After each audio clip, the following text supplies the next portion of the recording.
남양주는 6개의 면 모든 곳에서 만세운동이 펼쳐진다. 독립의 열망으로 뜨겁게 타올랐던 역사의 도시. 말머리에 상투를 묶어갖고 끌고 가듯이 하셨다고 그래요. 일제의 가혹함 속에서 의지를 꺾지 않았던 수많은 남양주의 독립운동가들. 남양주의 숨겨진 역사의 기록을 찾아 길을 떠나본다. 남양주의 만세운동은 농민으로부터 시작됐으며 청년들과 기독교인 그리고 불교인들까지 지역 모든 민초들이 함께한 만세운동이다. 누구나 동등하게 만세를 불렀으며 누구보다 열정적이었고 다가올 일제의 보복조차 두려워하지 않았다. 그래서 모두가 함께였던 남양주 만세운동의 기억. 그 염원을 담아 총 22차례의 만세 시위가 벌어졌던 이곳엔 여전히 그날의 열기가 남아있다. 남양주 만세운동은 한 농민이 기지를 발휘하면서 시작됐다. 당시 미근면 평내리의 구장이었던 45살의 농민 이승희. 그는 어떻게 남양주 만세운동의 첫 단추를 끼울 수 있었던 걸까? 3.1운동 당시에 이미 일어나자마자 곧바로 이 하세가 총독에 의해서 고위문이 발표되었습니다.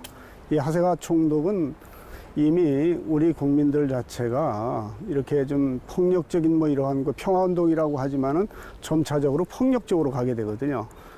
이거에 대해서 쓰잘데없는 짓이다. 이미 너희들은 힘도 없고 이미 다 되지 않는 일이다라고 얘기를 합니다. 그리고 일본은 승전국이기 때문에 너희들이 실제는 이 만세운동을 해봐도 아무 소용이 없다는 이러한 고유문을 갖다가 발표를 합니다.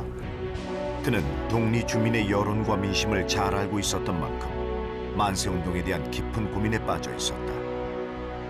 오랜 고민 후 중대한 결정을 내리게 된 이승익 지사. 그렇게 그는 주민들을 불러 모으기로 결심하는데 과연 이승익 지사는 어떤 비책을 생각해냈을까?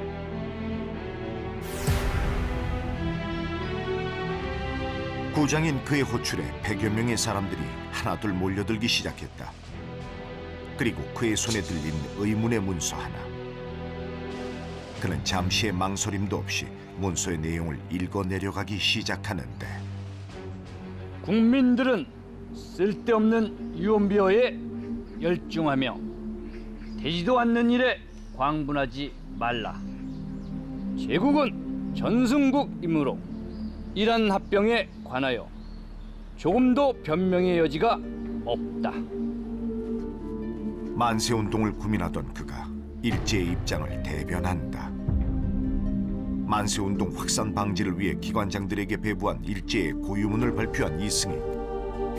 도대체 이게 어떻게 된 일일까?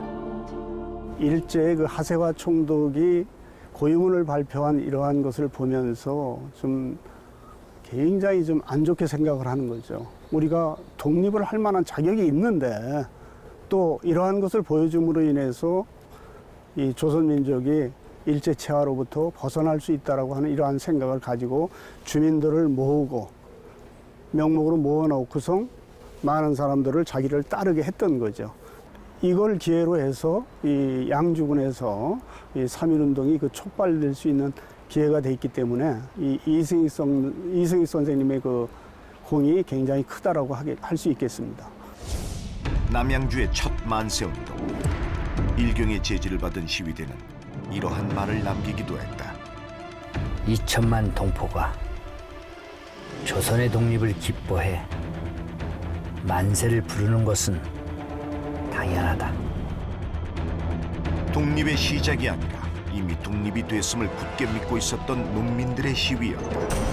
하지만 이승익을 비롯해 주요 인사들이 체포되면서 평내리 만세운동은 막을 내리게 된다. 그리고 이틀 뒤인 3월 16일 남양주에서 가장 많은 희생자가 발생한 마석우리 만세운동이 시작됐다. 그 중심에 월산교회가 있었다. 김필규 목사와 교인들 그리고 천여 명의 시민들이 함께 만세운동을 펼쳤던 역사의 장소. 남양주 만세운동 중 가장 크고 격렬했다는 마석우리 만세운동. 그 시작은 어땠을까? 서울에서 만세운동 일어났다는 것을 듣게 됩니다. 그래서 이 교회의 대표와 마을 유지들과 함께 만세운동 부를 것을 이제 모여서 모의하고 태극기를 만드는데 몇 분이 이제 검거되셔서 끌려가셨는데 주동자들이 체포됐다는 소식을 들은 주민들은 석방 시위를 시작했다. 그 후 밤이 되자 시위대는 1000명으로 늘어났고 그들의 목소리는 횃불과 함께 더욱 뜨거워졌다. 이에 다급한 일본 헌병대는 시위대를 향해 무차별 사격을 가하기 시작했다. 그 저녁에 횃불을 만들어 가지고 다 나와라 그래갖고 한 사람도 빠짐없이 다 이렇게 몰려가게 됐대요. 그런데 이제 총 쏘기 전에 가라고 자꾸만 그러는 걸 가지 않고 만세를 부르니까 이제 총을 쏘기 시작을 해서 많은 사상자가 났는데 이제 사람이 죽고 그러니까 이제 전부 그냥 쫓겨오고 뭐 이렇게 피신도 가고 보따리를 싸갖고 이주도 하고 그런 사람들이 허다하게 많았다고 그래요. 결국 이 사건으로 5명이 순국했고 7명이 중상을 입었다. 그리고 주동자였던 김필규 목사는 징역 9월에 처해지게 된다. 하지만 그는 일경의 모진 구문을 이기지 못했고 결국 옥중 순국했다. 저 원래는 항해도에서 내려오셨는데 양반네 집안에서 이제 이렇게 후학을 이제 하면서 살으셨는데 학동들이 좀 많았는데 그 학동들하고 함께 모의를 하지 않았을까 생각을 하고요. 그리고 이 어른이 교사니까 주동자라고 거기서 지목을 하고 새벽에 말머리에 상투를 묶어갖고 끌고 가다시피 하셨다고 그래요. 그 감옥소에서도 모진 고문을 당하시고 그 가마떼기에 쌓여있는데 온몸이 다 터져서 그렇게 그 서대문 형부소에서 이렇게 모시고 이렇게 나왔다고 그래요. 끝을 알 수 없는 시대의 암흑 속에서도 한 줄기 희망의 빛을 보았던 독립운동가들. 그들의 영혼은 또 다른 종교로 전해졌다. 바로 남양주의 승려들이 앞장섰던 봉선사 만세운동. 봉선사는 969년 고려의 승려 단문이 창건했다. 그 후 1469년 세조를 추모하면서 지금의 봉선사로 이름 지어졌다. 그 후에도 임진왜란, 3.1운동, 6.25까지 수많은 역사의 아픔을 품은 장소이기도 하다. 1919년 3.1운동이 일어난 뒤 3월 31일 날 봉선사의 스님 여기 비석에 있는 지월당 이순재 스님과 그리고 유명한 독립운동가 태허 김성숙 스님 그리고 또 강완수 스님 세 분이 독립만세 시위운동을 전개를 합니다. 당시 봉선사의 승려였던 김성숙, 이순재, 강완수 이 세 사람은 인근 부평리 주민과의 만세운동을 기획한다. 그중 훗날 우리 독립운동사에 큰 획을 그은 김성숙 선생. 그는 당시 손병희, 한용운 선생과의 인연으로 만세운동을 결심했다고 전해진다. 봉선사가 중심이 된 거는 당시에 주주로 계셨던 올초 스님의 영향으로 생각합니다.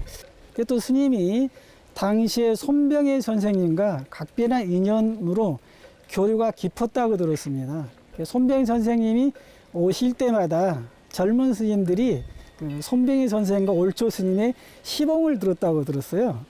아마 그 영향이 아니었나라고 생각이 들고요. 그렇게 각오를 다진 세 사람은 만세운동에 앞서 먼저 문건을 제작하기로 협의한다. 거사 이틀 전인 3월 29일 서기실에 모인 승려들.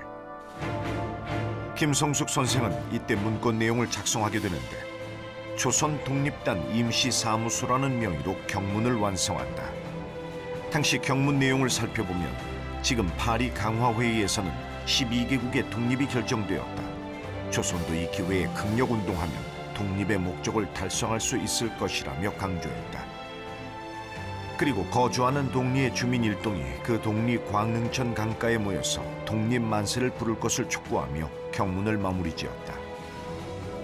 그렇게 작성된 경문은 절을 벗어나 사람들에게 배포된다.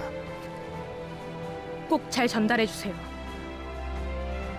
그리고 거사날인 3월 31일 부평리 주민들이 광릉천 강가에 모여 만세를 불렀다. 봉선사 스님들이 앞장섰지만 단연 만세운동의 주인공은 600여 명의 부평리 주민들이었다. 조국 독립을 위해 함께 만세를 불렀던 사람들. 강원도 스님하고 해서 야 우리의 중심이 돼서 그 민족운동을 일으켜야 되겠다. 그리고 날짜를 3월 30일로 정해서 그리고 장소 이런 것들이 정해지고 이 좁은 골짜기에 600여 명이 모였다고 하는 것은 그 당시에 대단한 그 집회고 또 일제에 대한 반항운동이 되겠죠. 네. 하지만 결국 출동한 일본 헌병들에 의해 시위대는 강제 해산됐다. 그리고 시위를 주도한 스님과 주민 등 8명도 체포됐다. 이 일로 김성숙 선생은 서대문 형무소에서 약 2년간 옥고를 치렀다. 하지만 그는 여기서 포기하지 않았다. 승려복을 벗고 본격적으로 독립운동에 뛰어든 김성숙 선생. 김성숙은 승려예요. 김성숙은 23년에 중국으로 망명을 합니다. 근데 망명할 때 성복을 벗어버립니다. 그리고 그때부터 자유로운 혁명가, 독립운동가로서의 또 하나의 생애를 시작을 하는데요. 1923년에 의열단에 김원봉의 의열단에 참여해서 선전부장이 되고요.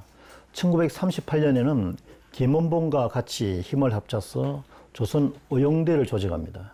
근데 의열단이나 의용대나 모두 무장 독립운동단체이죠. 그래서 김성숙은 말하자면은 식민지와 항일 독립운동에서 무장투쟁의 최선봉에 있어서 가장 치열하게 일제와 투쟁한 분이다. 이렇게 평가를 할 수가 있습니다. 김성숙 선생은 일본의 수뇌부를 암살하는 의열단의 선정부장이었으며 조선의용대에서는 지도위원, 정치부장으로 활동했다. 그리고 1942년 임시정부 국무위원으로 취임했다. 나는 이 몸을 나라에 바쳤으니 나라를 위해 희생할 수만 있다면 나는 나의 할 일을 다 한 것이다.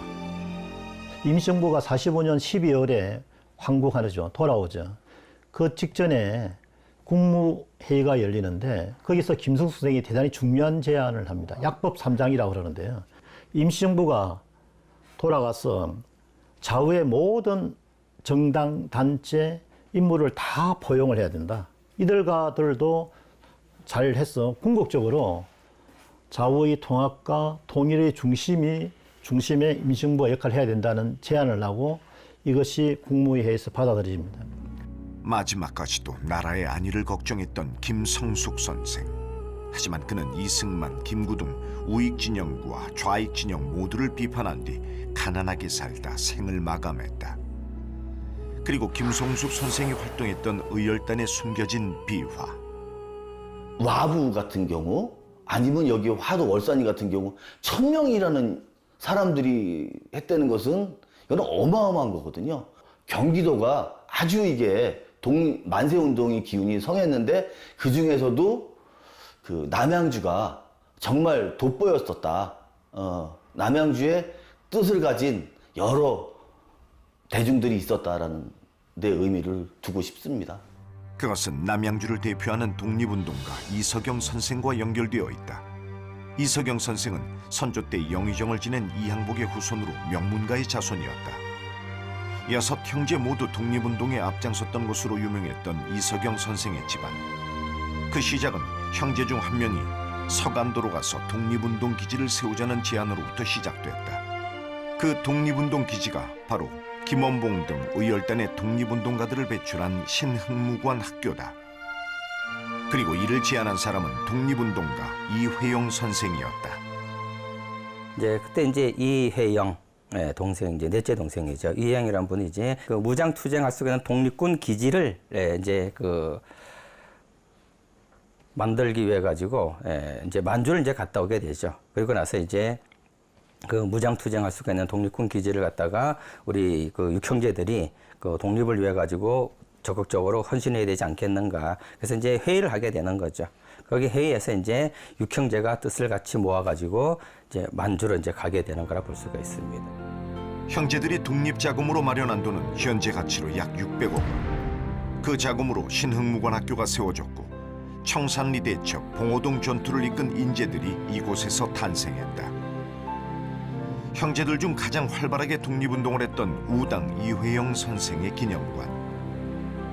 1905년 일제의 강압으로 울산늑약이 체결되자 이회영 선생은 안창우, 양기탁, 이동희 등과 함께 국권을 되찾기 위해 힘썼다. 그리고 그의 형제들과 전 재산을 바쳐 세운 신흥무관학교에서는 10년 동안 무려 3,500명의 독립군을 배출했다. 특히 남양주의 이석영 선생은 당시 재산이 만석이 넘었다고 알려졌다. 별야 제 양주지 가오곡, 별야 그러니까 양주 가오곡에 별장이 있었다. 그 경사 80리, 경성까지 오는 80리 길, 점유지 광야라. 이건 뭐냐면 그만큼 땅을 많이 차지하고 있었다 하는 뜻입니다. 뿌리 깊은 양반 가문에 재산도 많았던 형제들. 당시 다른 재상아들처럼 일제와 손잡고 호의호식하며 살 수도 있었지만 형제들에게 가장 중요했던 건 다름 아닌 조국의 독립이었다. 우리 저 할아버지, 특히 이 이석영 할아버지는 본인은 무슨 행동으로 하지는 않으셨지만은 자기가 가지고 누릴 수 있는 모든 것을 포기했어요. 그리고 그거를 다 독립운동을 위해서 써버렸습니다. 32년 4월에 윤봉길 사건이 났단 말이죠. 그 윤봉길 사건이 나니까 독립운동가들을 일제가 일제히 잡아들이기 시작했어요. 갑자기 이제 생활이 다 끊어져 버린 거예요. 조카들이 다 도망을 가버렸으니까 윤봉길 사건으로. 그러니까 근근히 한 1년, 2년 버티다가 그냥 거의 굶다시피 해서 돌아갔죠. 이후 형제들 중 이시영 선생만 살아남아 초대 부통령직을 맡았다. 자신들의 부귀 영화가 아닌 나라의 안위를 먼저 생각했던 남양주의 독립운동가들. 그들이 있었기에 오늘이 있음을 다시 한번 기억해야 할 것이다.